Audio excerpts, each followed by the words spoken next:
Students, आज हम पढ़ेंगे प्रोकैरियोटिक सेल के बारे में। सबसे पहले जो सबसे बड़ा स्ट्रक्चर हमने ड्रॉ करना है प्रोकैरियोटिक सेल में, that structure is of chromosome. Single chromosome रहता है, बहुत बड़ा होता है, नेकेड होता है। समटाइम हम इसको प्रोक्रोमोसोम भी बोल देते हैं। और हाँ, एक और इम्पॉर्टेंट बात आपको याद रखनी है, यहाँ पे पर्टिकुलर एरिया पे ये पड़ा रहता है ना, उसको हम बोल देते हैं न्यूक्लियोइड। न्यूक्लियोलस के साथ, है ना, या ऐसी टर्म्स के साथ हमने इसको कंफ्यूज नहीं करना है। इसको हम बोलेंगे, इसको कभी कभी जीनोफोर भी बोल देते हैं। जो पहली लेयर होती है इसको हम बोल सकते हैं सेल मेम्ब्रेन, और समटाइम इसको हम प्लाज्मा मेम्ब्रेन भी बोलते हैं। जो सेकेंड लेयर होती है उसको हम बोलते हैं सेल वॉल। जो थर्ड लेयर होती है वो डिपेंड करता है, कभी कभी वो लेयर किस चीज़ की होती है, कैप्सूल की बनी हुई होती है, कभी कभी वो लेयर किस चीज़ की होती है, स्लाइमी सी जेली लाइक फ्लूइड की बनी हुई होती है।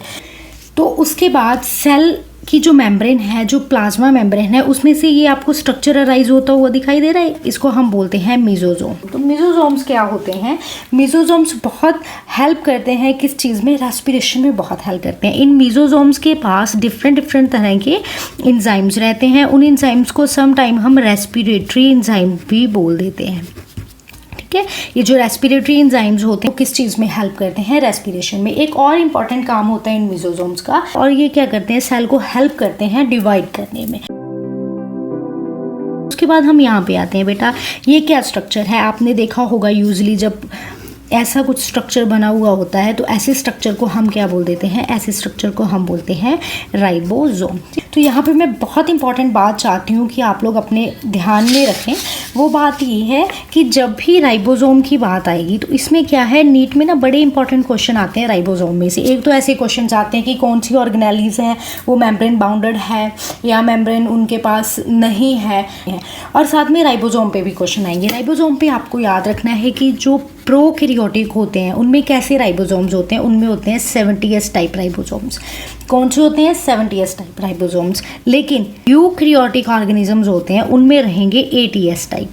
कैसे रहेंगे? 80S type. अभी आप बोलोगे कि मैम इसमें याद क्या रखना है? बेटा, इसमें ये आपने याद रखना है कि यूकैरियोटिक सेल में माइटोकॉन्ड्रिया होता है, ठीक है। प्लांट्स में क्लोरोप्लास्ट होती है, इनके पास इनके खुद के राइबोसोम्स होते हैं। तो बेटा वो राइबोसोम्स कैसे होते हैं? 70S टाइप के। ऐसे क्वेश्चन पूछ लिए जाते हैं, यूकैरियोटिक माइटोकॉन्ड्रिया में कैसे राइबोसोम्स होते हैं? तो हम क्या सोच लेते हैं, भाई यूकैरियोटिक की बात हो रही है, यूकैरियोटिक में तो कैसे राइबोसोम्स होंगे? 80S टाइप होंगे। नो। तो हमें यहाँ पे ये मेजर पॉइंट याद रखना है कि जो भी यूकैरियोटिक ऑर्गेनिजम्स होते हैं उनमें माइटोकॉन्ड्रिया में जो राइबोसोम्स रहते हैं वो कैसे होते हैं? 70S type. स्ट्रक्चर यहाँ पे 2 यूनिट्स का बना हुआ होता है। एक को हम क्या बोलते हैं? लार्ज। दूसरी यूनिट को हम क्या बोलते हैं? Small unit. तो ये साइटोप्लाज्म में पड़े रहते हैं। जब इनको लगता है कि भाई प्रोटीन्स बनाने, तो वहाँ पे ये क्या करते हैं? फटाफट, ये देखो, जैसे मैंने आपको ना यहाँ पे समझाने के लिए लिखा है कि प्रोटीन बहुत से लगे हुए होते हैं। ऐसे नहीं कि एक ही होगा, कि एक ही यहाँ पे राइबोसोम है। नो, बहुत से राइबोसोम्स होते हैं चेन के, वो पूरे के पूरी चेन के साथ लगे रहते हैं और फटाफट प्रोटीन सिंथेसिस करते रहते हैं, राइट। तो ये राइबोसोम का काम है। राइबोसोम इनमें रहते हैं। बेटा, मैंने बोला था कि इनमें मेम्ब्रेन बाउंड ऑर्गेनेलीज नहीं होती। एग्जैक्टली। तो इससे आपको समझ आना चाहिए कि राइबोसोम जो है is not a membrane bounded organelle. Membrane bounded organelles में आते हैं माइटोकॉन्ड्रिया आएगा, क्लोरोप्लास्ट आएगा, न्यूक्लियस आएगा, एंडोप्लाज्मिक रेटिकुलम आएगा, ऐसी ऑर्गेनेलिज आती हैं। वो इसमें नहीं है। इसमें राइबोसोम्स हैं जो मेम्ब्रेन बाउंडेड ऑर्गेनेलिज नहीं है। एक्चुअली राइबोसोम्स जो होते हैं वो कहाँ से बनते हैं? वो RRNA से बनते हैं। कहाँ से? RRNA से। दैट इज समथिंग एल्स, वो आपको नहीं यहाँ पे याद रखना है। अब बस ये देखेंगे कि इसमें राइबोसोम्स होते हैं, वो प्रोटीन सिंथेसिस में क्या करते हैं? हेल्प करते हैं। तो नेक्स्ट स्ट्रक्चर हम देखेंगे। तो ये स्पेशल स्ट्रक्चर्स होते हैं। इन स्पेशल स्ट्रक्चर्स को हम क्या बोलते हैं?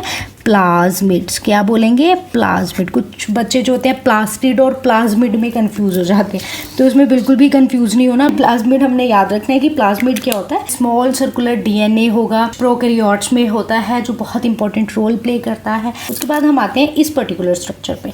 इस स्ट्रक्चर को हम क्या बोल रहे हैं? This structure is called as pili. Pili are non motile appendages. इनको हम क्या बोलते हैं? Non motile appendages.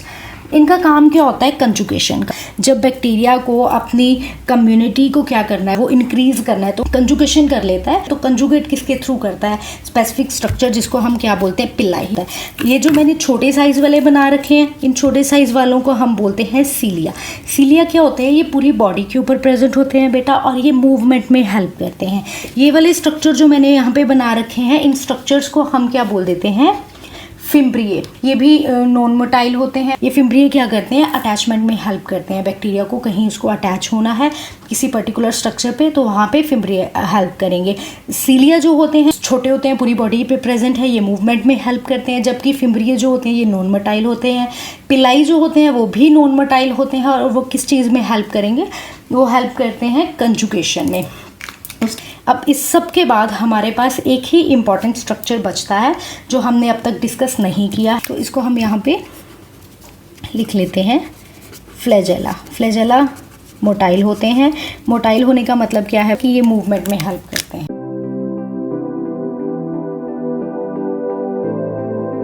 जैसे कि बैक्टीरियाज की डिफरेंट शेप होती है, तो शेप के बेस पे तो वो अलग होते ही हैं। ऑन द अदर हैंड वो अलग कैसे होते हैं? On the basis of presence of flagella. पहले मैं आपको ना शेप्स बता देती हूँ कि शेप के बेस पे वो कैसे अलग होते हैं।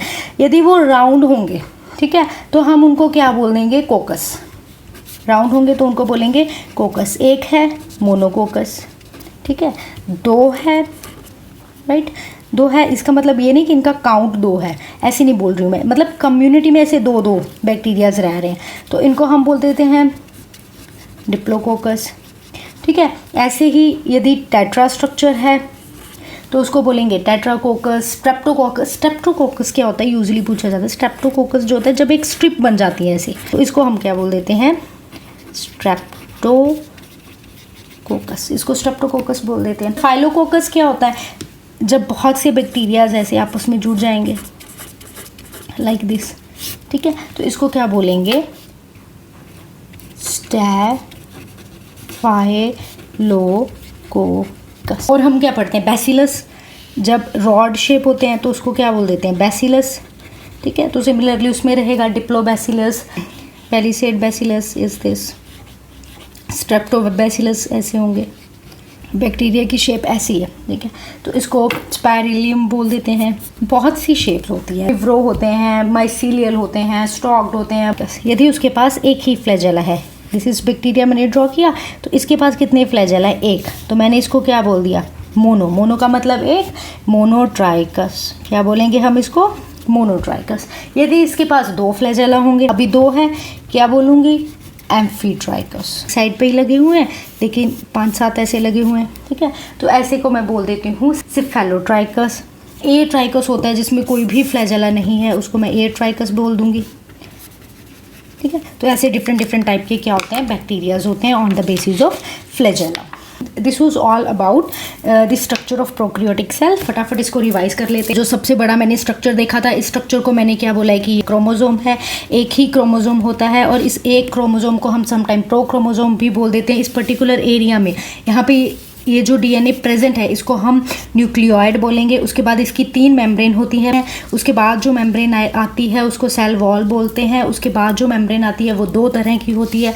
सम टाइम वो कैप्सूल होता है, मतलब हार्ड होती है। सम टाइम वो स्लाइमी होती है, जेली जैसी होती है, ग्लाइकोकैलिक्स से बनी हुई होती है। इनमें राइबोसोम्स होते हैं, वो 70S टाइप राइबोसोम्स होते हैं। यूकैरियोट्स में 80S टाइप्स होते हैं। यूकैरियोटिक सेल का जो माइटोकॉन्ड्रिया क्लोरोप्लास्ट रहेगा उसमें 70S टाइप राइबोसोम्स रहेंगे। ट्रांसक्रिप्शन, ट्रांसलेशन मतलब आरएनए और प्रोटीन बनने की प्रोसेस जो होती है वो साथ में चली रहती है। वो एक ही कंपार्टमेंट में होती है जिसको जो साइटोप्लाज्म वाला कंपार्टमेंट होता है। जो हमारी मेम्ब्रेन है उससे एक पर्टिकुलर स्ट्रक्चर बनता है जिसको हम क्या बोल देते हैं? मीजोसोम्स बोल देते हैं। इनके पास रेस्पिरेटरी एंजाइम्स रहते हैं, ये बैक्टीरिया की रेस्पिरेशन में हेल्प करते हैं। एक्स्ट्रा जो डीएनए मटेरियल प्रेजेंट होता है उन मटेरियल्स को हम समटाइम क्या बोल देते हैं? प्लाज्मिड्स बोल देते हैं। ये क्या होती हैं? ये additional small circular DNA entities होती हैं। उसके बाद हमने ये देखा था कि इसके ऊपर पिलाई प्रेजेंट रहते हैं जो कंजुगेशन में हेल्प करेंगे। उसके बाद यहाँ पे फिम्ब्रिए प्रेजेंट रहते हैं जो क्या होते हैं? नॉन मोटाइल होते हैं, जो अटैचमेंट में हेल्प करते हैं।